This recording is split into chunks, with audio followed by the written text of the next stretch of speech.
বিসিবির 2 দিন ব্যাপী ক্রিকেট কনফারেন্সের প্রথম দিন ছিল উৎসবমুখর। শুধু ঢাকা কেন্দ্রিক চিন্তা থেকে বেরিয়ে আসতে কাজ করবে বোর্ড। সেজন্য জেলা ও বিভাগীয় সংগঠক, ক্রিকেটার, কোচদের সঙ্গে সমন্বয়ে জোর দেওয়া হচ্ছে। 64 জেলা ও 8 বিভাগের কোচ, কাউন্সিলর, নারী উদ্যোক্তা প্রতিনিধি ও ক্রীড়া কর্মকর্তারা অংশ নিয়েছেন এই কনফারেন্সে। রাজধানীর এক হোটেলে এই আয়োজনে বিসিবির সভাপতি থেকে শুরু করে পরিচালকেরা কর্মপরিকল্পনা তুলে ধরেন।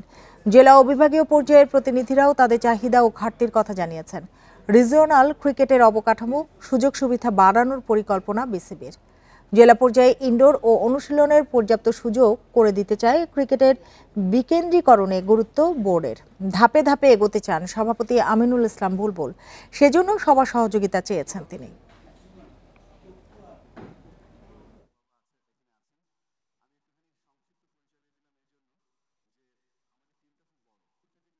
আমরা ক্রিকেটটাকে ঢাকায় রাখবো না।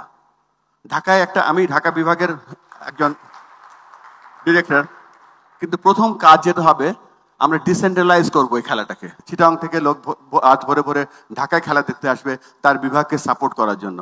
সেটা এজ গ্রুপ ক্রিকেট হতে পারে, সেটা মেয়েদের ক্রিকেট হতে পারে, সেটা ফার্স্ট ক্লাস ক্রিকেট হতে পারে, সেটা NCL T20 হতে পারে।